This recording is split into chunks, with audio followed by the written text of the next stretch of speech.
So cancer is not a death sentence, but it is serious.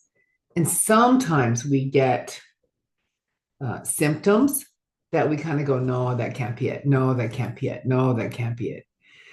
And so if you're having any symptoms that doesn't make sense, please go to a doctor and have that checked out, especially if you've had cancer before. So with me, I had breast cancer in 2014. And then I had the lumpectomy and I had radiation, and I thought, oh no, I'm good, until I wasn't good. Until all of a sudden my back, my vertebrae, and my pelvis is full of cancer up and down my spine and my shoulder and my knee, not my knee, my thigh.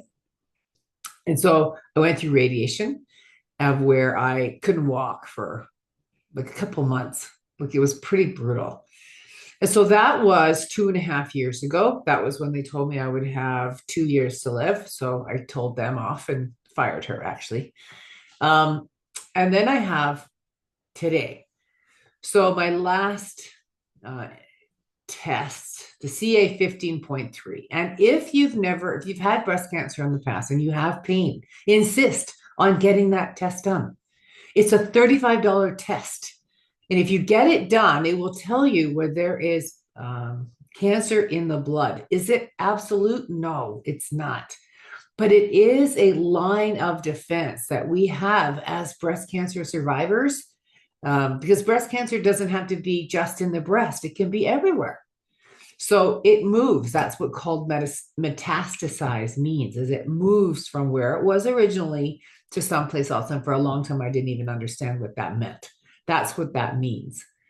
So today, just 2 years later, I have my numbers, my CA 15.3. When I first had that test done was 1,343.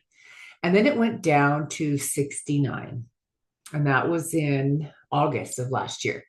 Today it's at 100. So when I see that 100 number, I kind of panic a little bit because it's like, oh, it's going up. This isn't good. I don't like that because it went from being stable to not being stable. Now, I think I would like to know that number going up at 100 as opposed to at 1,200. So now I have CT scan and nuclear medicine testing to find out if there's new cancer, and maybe it's medication I need to change. Maybe I need radiation at a certain spot that hasn't happened before. Maybe, the treatments there's lots of treatments that are out there. So maybe I need to change some of that treatment, but at least we have a test in my system because we've been doing this long enough that goes, okay, so this is what happens and this is what we need to do.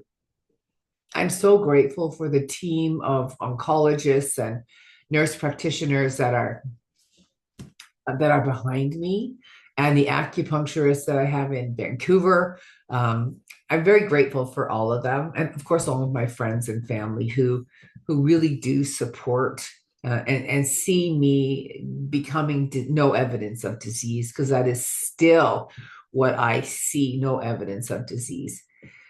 It's getting there's a little couple things that are happening lately that I'm not so happy about. So I'm starting to walk again, like walking 3 times a week. I'm starting to do some different things that are beneficial to me. So I'm hoping that all of those things help, because what happens when you have nothing happening, you get kind of lazy, and I'm kind of guilty of that too. And then of course I feel guilty for living my life like normal, because I spent most of 2025 living like I didn't have stage 4 cancer. And truthfully, I don't know if that helped me or hurt me, but regardless of that, I did things that were amazing and I met amazing people. So for that, I'm grateful. So if you can spend a minute, even a second, sending me some healing energy and helping the cancer to figure out where it is, and to do what I need to do in the most amazing way, and seeing it disappearing just like that. That's what I think about as it's disappearing. I would be forever grateful. And anyway, what are we waiting for? That was one thing that's kind of been in my mind too, is like, okay, so what am I waiting for? So before, I would wait oh, that's a little expensive. I think I'll wait till whenever to buy that. I don't do that anymore. If I have 3 years left, if I have 10 years left, it's not a long time. So do what you want, eat what you want. And I don't mean to direct your diet if that's what's working for you. Please don't do that. But if modify it so that you can have your cake and eat it too, like modify. It's always a good thing. Anyway, thank you so much for listening. My name is Corinne. If I can support in any way with your treatment or with your just moral support, just send a comment below. And I appreciate you. And I appreciate all the people that support you. I understand cancer better than a lot of people having gone through what I have gone through. Anyway, thank you so much for listening. Bye for now.